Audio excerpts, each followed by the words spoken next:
I want to talk to you today. Oh, just 1 second, let me. Sometimes it just all goes funny, doesn't it? There we go. Hello. So for those of you that don't know me, I'm Claire Redfern, and I am the owner of Inspired Beauty and Minds. And I want to talk to you today about fear and how I deal with fear.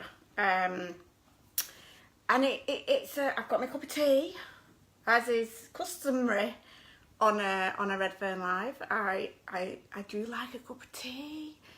Look at my cup. How cool is that? I like a cup of tea in a good cup. It's got to be in a good cup. You can't have a cup of tea in a rubbish cup. Don't work. But anyway, it's not what I want to talk to you about. I don't want to talk to you about cups. Oh, it's kind of relevant. But I want to talk to you about fear. So first of all, if you're popping on, say hi. If you can invite your friends and share this, that would be super cool too. So I want to talk to you about fear and how I deal with fear, because we all experience fear, and we all experience it very regularly. You know, it's a common thing to experience fear. It's completely natural. It's the one thing that we're born with. We're born with this magical ability to know when something might harm us, and that's basically what fear is. So I think you have two voices. You have the voice that comes out of your mouth, and then you also have that voice that lives within inside you that talks to you all day, and it talks to you regularly. It talks to you constantly, and that little voice inside you is the one that manages your fear reception. So it's the one that gives you the messages. Oh, don't go into that because you might get hurt, or don't do that because you might get hurt, or you know, might talk you out of jumping out of an aeroplane because it's a crazy thing to do and it's dangerous, and then you have to you have to have that conversation back with your little you inside your brain, your little monkey I call it, to reassure it. So I think of it as like quite childlike. So it's like, don't do that, and I have to reassure it, say, no, it's okay. You know, I'm weighing up the risks as a logical adult, and this is a situation that I don't have to be feared of. So I'm going to go through some of the things that I do when and that, you know, that feeling, it kind of starts inside, doesn't it? It seems to start inside your belly. It's like, and your breath goes, and you get a bit like, and you know, and it's a bizarre feeling, because you can either see it as full-on panic and like, oh, run, or you can see it as, okay, and this is the first step that I do. I acknowledge it. I acknowledge that I'm feared. I acknowledge that something is scaring me, whatever the situation is right now. And I'm going to go back to the live I did last week on opportunities. So let's talk about that. If something arises that's new, it's a new experience for you, it is quite understandable to be cautious of that and to have that element of fear, because you want to question it, don't you? You want to make sure it's the right thing. I go back to what I said last time. You know, does this align with my values, my beliefs, and my goals for where I want to be? And if not, then you're quite right to be, you know, fearful of it in a way that you say, that's not for me. And fear's on a massive spectrum in it, I think. You know, you can have this like low level fear that you're just a bit like, something just doesn't sit right, so you can have full-blown, full-whack fear of like, oh, I'm not doing that, you know. I kind of get that full-whack fear if you ask me to jump out of a plane. I would get that full-whack fear. But I acknowledge it. Okay, and this is kind of the conversation I have with myself. Okay, right now, you're experiencing fear, and that's a normal, natural thing to do. Is that fear justified, as in, am I in a situation where I'm at risk, in which case I'm acting on it? You know, there's that fight or flight thing, but is that fear justified, and should I act on that? Should I run for the hills? Or is it just because it's an unfamiliar experience?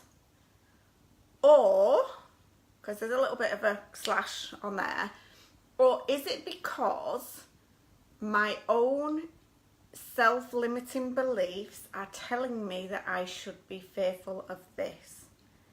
That latter one is usually the thing that stops you from doing stuff. Or it causes you anxiety while you've got to do it, but you don't get any enjoyment out of it because you've got that constant knot of anxiety, which is never pleasant. And you know, I've experienced it. I think the majority of people have experienced that feeling.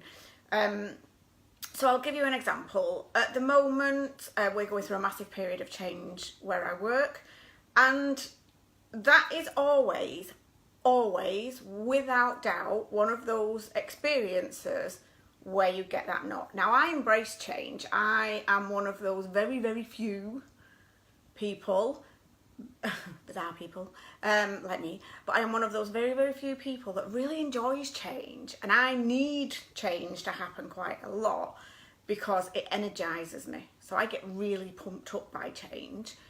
But I acknowledge that an awful lot of people, and a massive, massive majority of people, get the opposite of that. They get that absolute fear, and it generally is lack of understanding of what's happening, lack of control, or lack of self-belief.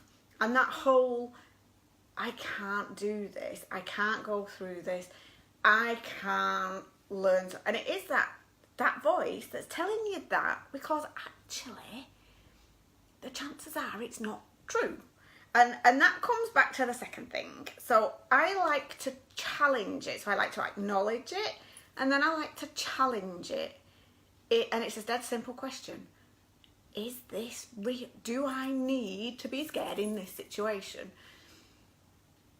And there's a difference. You know, you can have your apprehensions, you can have your, and all that is not only natural, but I think is healthy, because you should always question things that are happening. So that's not a bad thing. And I do think that we tend to think of fear as being a negative thing, a bad thing.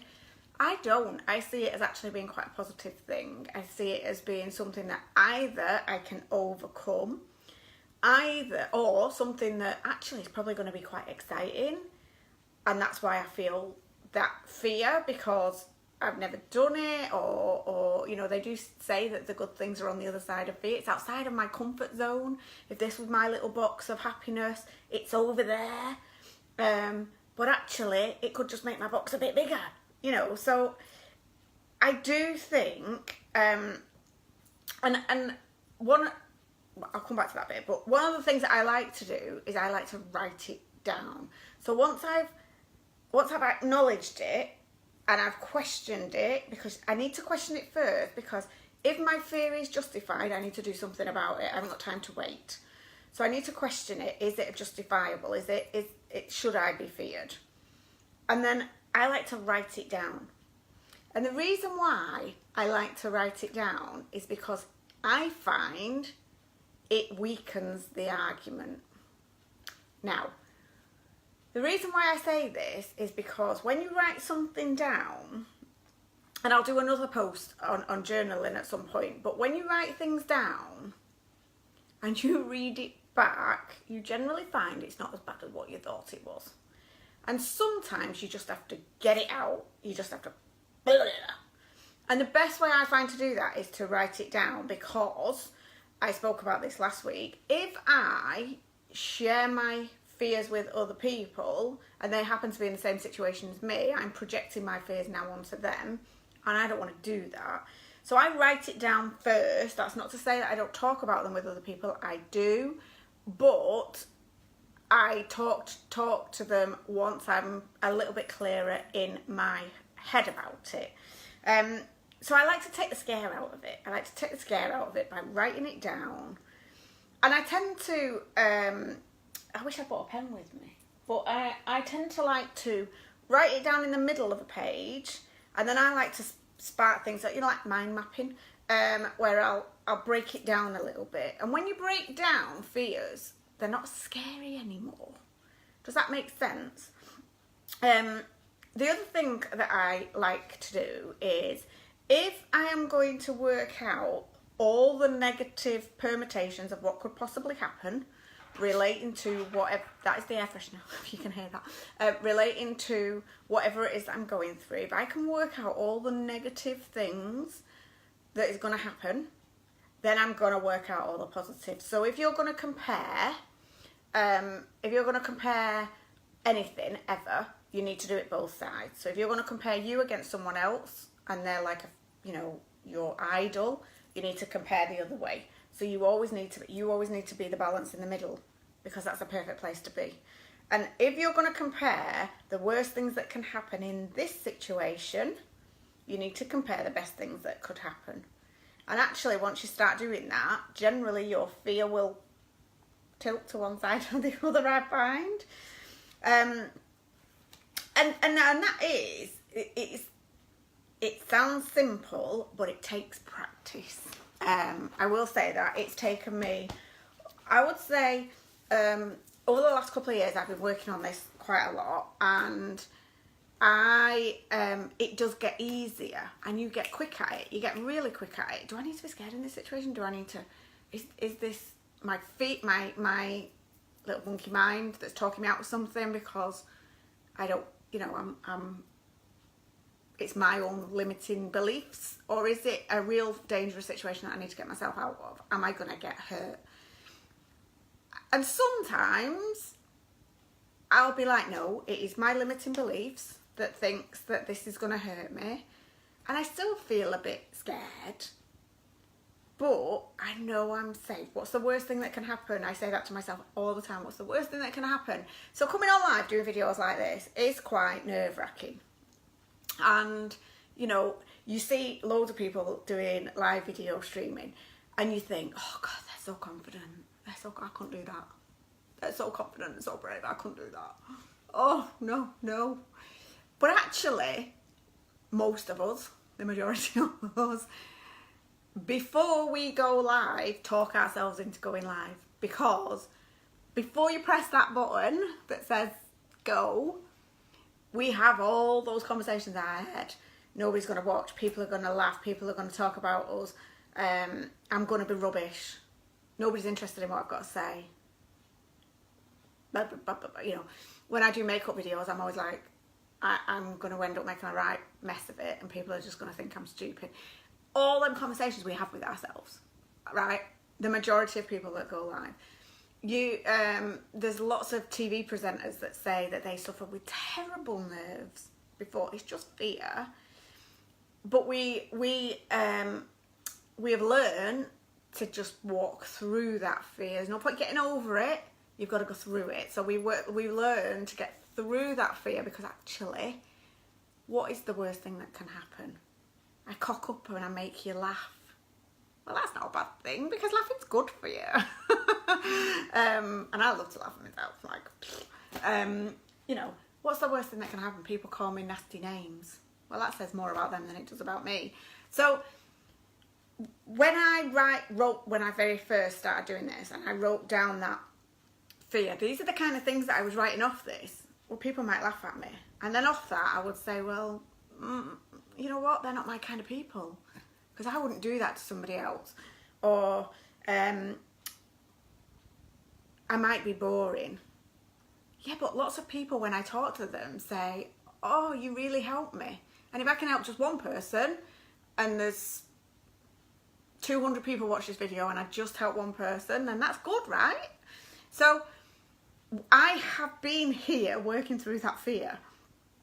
I'm more than happy to help people with this as well, to get going, because it is something that you need to practice. It really, really is. And you get better at it. You get quicker at it. So I'll just recap. I acknowledge it. This is just fear. This feeling that I'm feeling right now is just fear. And I don't have to be scared of fear. Fear can be a good thing. I'm going to challenge it. I'm going to challenge it. One of the ways that you can challenge it as well is recall previous incidents. So if you you've got to check, we're going through this now. You've got to change your job at work, right? That is quite scary. It's quite a fearful thing. You know, you don't know what you're going to be doing. You don't know who you're going to be working with. You don't know what tasks you're going to do. You know, you've got the capabilities of doing it. There's a lot to be anxious about there. But you've done this before. Because at some point in your life, you started that job. You didn't know anything. You didn't know how to do the job. You didn't know anybody. And it might have been uncomfortable, but you got through it. You got through it. You know, you might be going to a social event for the first time, you know, a new social environment. You've probably done that before. And even if it's not a social environment in a bar that you've done before, you'll have met a group of people before. So you're recalling those positive incidents, not the negative ones. We don't need them. But recalling those positive, have I been through anything like this before and survived it? Yes, I have. That will also help you to break down that wall of fear. And all we're trying to do is take it away brick by brick. Think of it as a wall. We're taking it away brick by brick to make it easier to go through. That's what we want to do. So I write it down. That helps me to do that. Write it down and break it down into bricks. Break it down into bricks. Thinking about it, if it's a wall, it's a good idea that. Think about it as a wall. Break that fear down into bricks and take those bricks away one at a time. Just start smashing them up. And then you can go through it. You don't want to go over it. You don't want to get over it. You want to get through it. Because once you've got through it once, you can smash down any of your walls. And don't forget that if you're going to compare or you're going to write a list of all the bad things that can happen, you've got to go the other way. It sounds dead easy. I get that. And actually, one thing I can assure you of, it's easier than what you think it's going to be. Because your fear will tell you that this is going to be really hard. And it's always, and this is the last thing I will say, think about reflection. So when you go through, when you acknowledge that you're going through fear right now, once you've come through it, reflect on it. And take a little bit of time for yourself to reflect on it. And the reason why I say that is because you can learn, I can put that in my positive story bank now because I came through it and I survived and I lived. Yes. Or you can say, actually, I decided at that point in time that I couldn't go through this. I wasn't ready for it. And my fear did me a favour by stopping me from getting into that situation. Why was that? And was that the right decision? Because you won't make the right decision all the time. But you can learn from that.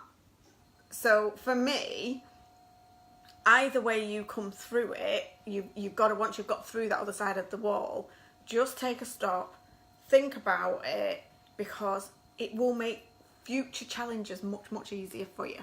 I hope that makes sense. I'm going to leave it at that. I'm going to come back. I have a whole list of things that I want to talk about, but I don't want to throw too much in because then it just gets like... last thing, I promise. I promise. Last thing. Make a plan. Make a plan. So, you know when I said write it down and sort of brainstorm all the fears? I love an action plan. I'm a big fan of an action plan. And if you make a plan I'm going to make some printables to put on my website for stuff like this, but if you make a plan of how you're going to action, because you can't, it's all well and good sitting back thinking all these good things that you're going to do, but if you don't put actions into place, you're not going to do them, right? So if you make a plan, and you're breaking it all down and making it all nice simple little chunks, you're more likely to get through it. So that's one of I always think I'm safe if I've got a plan. I'm comfortable with a plan because I know that I can break it down into little action steps. and that's easy and manageable for me. I don't like big things. Let's break it down and take little step by step, because as long as you're taking steps, you're moving. That's the way I see it. So thank you for joining me. I hope this was helpful. If you did find it helpful, then please share, because somebody else that you know might find it helpful. And hit that follow button, because like I say, I've got a whole list in my little diary of a series of these kinds of videos. So thank you for watching, and I will see you. I'm gonna go and finish my cup of tea. So cheers. See y'all soon. Bye.